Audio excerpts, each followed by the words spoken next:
지식이 있는 내가 우상의 집에 앉아 먹는 것을 누구든지 보면 그 믿음이 약한 자들의 양심이 담력을 얻어 우상의 집을 먹게 되지 않겠느냐. 그럼 내 지식으로 그 믿음이 약한 자가 멸망하나니 그는 그리스도께서 이하여 죽으신 형제라. 이같이 너희가 형제에게 죄를 지어 그 약한 양심을 상하게 하는 것이 곧 그리스도에게 죄를 짓는 것이라. 그러므로 만일 음식이 내 형제를 실족하게 한다면 나는 영원히 고기를 먹지 아니하여 내 형제를 실족하지 않게 하리라. 아멘. 우리 신앙생활에서는 기독교는 정말 나 때문에 첫째는 내가 구원받아야 되고 둘째는 나 때문에 실족하는 영혼이 있어서 믿음에 떠날 일이 없어야 됩니다. 지금 교회는요, 중직자들이 교회를 떠납니다. 실족받어. 목사님께 상처받다 그러고 같은 직분자끼리 상처받아서. 여러분, 제가 직분자들이요 교회 안 나오는 건 이해가 됩니다. 그런데 우리가 오늘 이 아침에 정말로 그리스도의 사랑을 갖고 있다면 우리는 남에게 정말 믿음에 조금도 허물 주면 안 됩니다. 또 허물 준 사람이 있다 하더라도 그를 품고 가야 됩니다. 이게 얼마나 어려운지 아십니까? 여러분이 살아가면서요, 그 어떤 경우도 여러분하고 불편한 관계가 있는 사람이 있으면 안 됩니다. 남을 불편하게 만들면 안 될 뿐 아니라 불편하게 만든 사람이기 때문에 나는 저 사람과 사귈 수 없다고 한다면 그 역시 잘못입니다. 이게 신앙생활에 있어서요, 얼마나 섬세하고 어려운지 모릅니다. 내 이 믿음 생활이 상대의 믿음에 유익을 주느냐, 이 행동이 도움이 되느냐, 이겁니다. 우리 주님이 우리를 사랑하신 것은 하나입니다. 우리 영혼을 구원하시겠다는 겁니다. 그 구원에 의해서 주님은 십자가에 자신의 생명을 내놓은 뿐 아니라 우리가 그 주님을 믿고 살아가면서 아무리 잘못해도 또 회개하면 용서하시고 또 품어주시는 겁니다.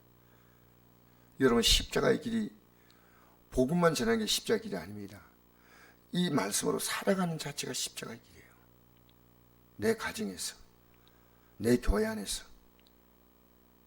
내 편한 대로 믿으면요, 얼마나 많은 사람이 상처받는지 몰라요.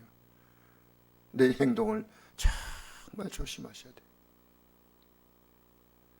그래서 사도 바울은요, 우상의 집에 앉아서 재물을 먹지 않습니까? 그런데 우상의 집에 앉아 재물 먹을 수가 있어요. 그걸 복음을 전하기 위해서 먹을 수 있는 거고, 여러 가지 거기는 그 나름대로 우상의 집에 앉아서 재물 먹을 수 있는데, 믿음이 약한 자가 그걸 볼 때 이 행동은 잘못된 건데 뭔가 사도 바울은 깊은 뜻이 있어 이 행동을 한 겁니다. 그런데 그걸 그대로 보고 배우는 겁니다. 이게 얼마나 무서운 겁니까?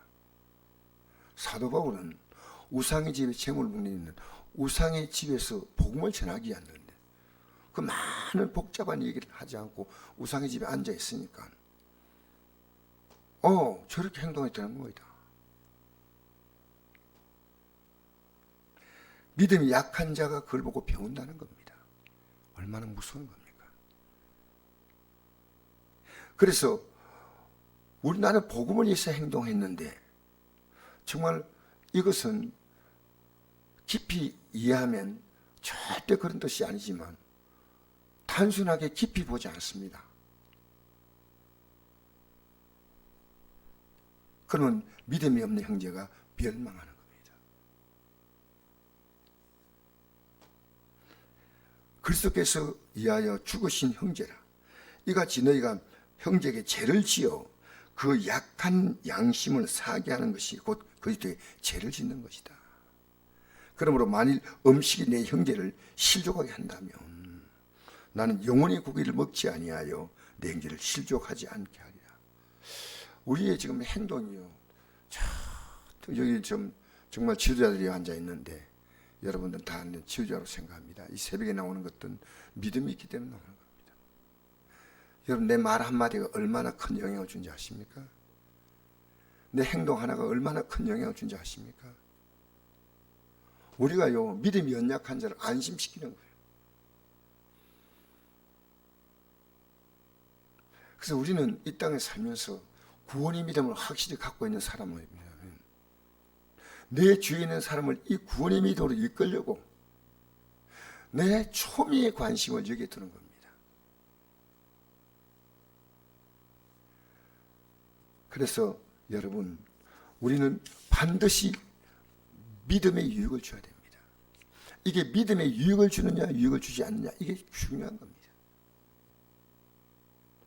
여러분, 제가 목사님들을 대하는 게 얼마나 어려운지 아십니까? 왜냐하면 결론은요, 믿음의 유익을 주고 끝나야 돼요. 그 어떠한 대화도. 어떻게 유익을 줍니까? 기독교는 어떤 게 말의 종교가 아니고 말씀의 종교입니다. 말씀 뭡니까? 하나님 말씀으로 그에게 유익을 주는 겁니다. 그래 끝내야 돼요. 자, 고린도서 10장 1-3절 읽어볼까요? 자, 프린트 문에 시작. 모든 것이 가나 모든 것이 유익한 것은 아니요, 모든 것이 가나 모든 것이 덕을 세운 것이 아니니 누군지 자기의 유익을 구하지 말고 남의 유익을 구하라. 그런즉 너희가 먹든지 마신지 무엇을 하든지 나님의 영광을 위해 하라. 유대인에게나 헬라인에게나 하나님의 교회나 거친 자가 되지 말고 나와 같이 모든 사람을 기쁘게 하여 자신의 유익을 구하지 아니하고 많은 사람의 유익을 구하여 그들로 구원을 받게 하라. 아멘. 여러분, 중요한 여기에 가치가 뭡니까? 나의 유익이 아니고 남의 유익을 구하는 겁니다. 여러분 때문에 다른 사람이 편하십니까? 복 있는 사람이에요. 여러분, 예수 믿는 사람은요, 성격이 이렇게 조금은 또 섬세하고 이런 분도 있고 또 약간 여유로운 분도 있지만요, 믿음을 딱 갖는 순간부터 우리는 이제 나로 말미암아 다른 사람에게 유익을 준다는 겁니다. 이거 유익은 뭐냐? 육의 유익이 아니에요. 어떻게 믿음의 유익을 줄까? 어떻게? 여러분, 자녀 그냥 만납니까? 저는 절대 그냥 만나지 않습니다. 대화 하나도요, 어떻게 이 자녀에게 믿음의 유익을 줄까? 믿음이. 우리는 육으로 사람을 보지만 믿음이 있다 해도 육으로 봅니다. 그게 우리가 갖고 있는 우리의 약함이지만 또 그것은 사람이 살아가는 데 있어서 아름다운 가족관계라고 생각합니다. 그러나 육이 영을 무너뜨리고 소리 없이 무너뜨리는 걸 아십니까? 왜 집안 식구가 원수라고 말합니까? 내 믿음을, 이게 믿음에 유익이 왔냐 손해가 왔냐는 겁니다. 이것 때문에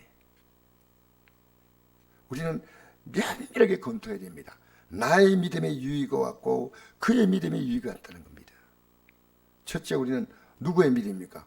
그의 믿음의 유익을 주었다는 거예요. 내 편한 대로 팔은 들고 다니는 게 기독교는 아닙니다. 주님의 초미의 감사는요, 우리의 유익이에요. 우리의 유익이에요. 어떻게 저를 믿음으로 세워줄까? 때로는 주님이 믿음으로 세우기 위해서 사랑한 자를 징계하신다고 하지 않습니까? 징계. 우리 시대 부모님들의 가장 큰 슬픔은 자녀의 징계가 없어요. 여러 가지로 내가 자녀에게 믿음의 영향을 줄 수 있는데도 말하지 않습니다.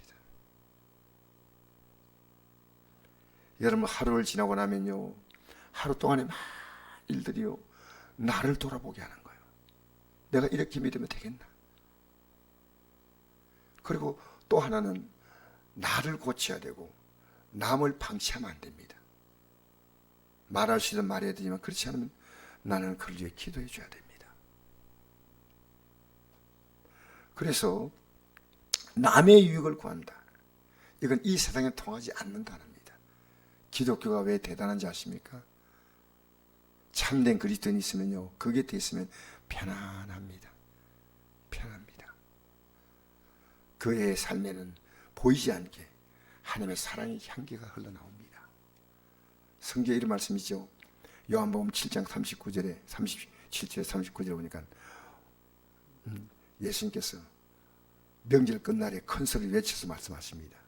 너희가 내 목마른 자는 내게로 오서 마시라. 나를 믿냐는 그 배에서 생수강이 넘쳐나니. 나 이걸 생각했어요.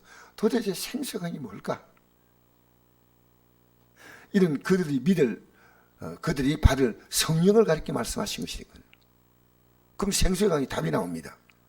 여러분, 성령이 우리에게 들어오시면 어떻습니까? 사랑이에요. 사랑이 있습니다. 그래서 여러분, 기독교는 서로 옳다고 주장하는 거 아닙니다. 좀 부족하게 보이면 안아주는 거고, 또 참아주면서. 여러분, 집안에서 아기를 키울 때 아기가 아무것도 모를 때는 그냥 아기를 다독거리고 달래면서 가지만 크면 스스로 자기를 찾아갑니다. 교회 안에도요, 믿음이 똑같지 않습니다. 어떤 분은 참 그 믿음의 상태를 우리가 정말 함부로 평가할 건 못 됩니다. 그러나 여러분, 그들을 구원받게 하기 위해서는 그들의 유익을 구해줘야 합니다. 그 유익이 뭐냐? 구원을 위한 유익이에요. 구원을 위한 유익이란 겁니다. 여러분, 자녀에게요, 구원의 믿음. 자, 우리 고린도전서 9장 19절 읽어볼까요? 시작. 내가 모든 사람에게 자유로우나 스스로 모든 사람에게 종이 된 것은 더 많은 사람을 얻고자 함이라. 내가 여러 사람의 여러 모습이 된 것은 아무쪼록 몇 사람에도 구원하고자 함이니 내가 복음의 모든 걸 행하면 복음에 참여하고자 함이라. 아멘. 여러분, 예배당에 나와가지고요, 구원받았기 때문에 나왔다. 그럴 수 있지만요, 여기서 구원을 배우게 됩니다. 여기서 구원을, 목사가 돼서 구원 얻는 얘기 들어본 적이 있거든요. 목사가 되어서 말씀을 전하다 보니까요, 진짜 구원을 받은 거, 진짜. 자, 빌립보서 1장 19절 읽어봅시다. 24절까지 시작. 이것이 너희의 간과 예수 그대의 성령의 도우심으로 나를 구원에 이르게 할 줄 아는 고로 나의 간절한 기대와 소망을 따라 아무리 네 부끄러워하지 아니하고 지금 전같이 온전히 담대하여 살든 죽든 내 몸에서 그리스도가 존귀하게 되려 하나니 이는 내게 사는 것이 그리스도니 죽는 것도 유익함이라. 그러나 만일 육신으로 사는 이것이 일이 내일의 열매일지인데 내가 무엇을 택하는지는 알지 못한다. 내가 그 둘 사이에 끼어서 차라리 세상을 떠나서 그리스도와 함께 있는 것이 훨씬 더 좋은 일이라 그렇게 하고 싶으나 내가 육신에 있는 것이 내일에 더 유익하리라. 아멘. 여러분, 여기 바울이요, 이 복음을 전하고 고난받는 게요, 나를 구원에 이르게 한다. 또 내가 이 땅에 있는 것은 여러분이 에게 유익을 준다. 여러분, 예수 믿는 사람이 예배당 왔다 갔다 아니에요. 우리는 여기서 예배드리고 돌아가면요, 내 삶의 이 구원을 위해서 내가 해야 될 일이 많습니다. 보이지 않게 말 한마디 행동 하나가요. 여러분, 우리는요, 요란스럽게 믿지 않고 우리가 소리 없이 예수를 잘 믿고 나가면요, 나 때문에 구원받을 자가 많아집니다. 그래서 제가 기도 제목을 정한 게 있습니다. 제가 오늘 처음에 공개하는데 그 기도 제목이 뭐냐면 말을 적게 하자. 제발. 여러분, 제가 기도 제목입니다. 이게 말을 적게 하자. 말로 등을 세우자. 아무리 적게 하려 해도 좀 줄여야 되겠다. 더 줄여야 되겠다. 여러분, 하나님이 어떤 하나님이면요, 말씀이 하나니까 하나님 이 말씀이요, 말씀이 육신이 되었다. 너무 놀랍잖아요. 말씀이 그대로 육신이 몸을 입고 왔어요. 그럼 우리는 어떤 사람이에요? 말씀의 사람이에요. 우리가 말씀의 육신이 입어요.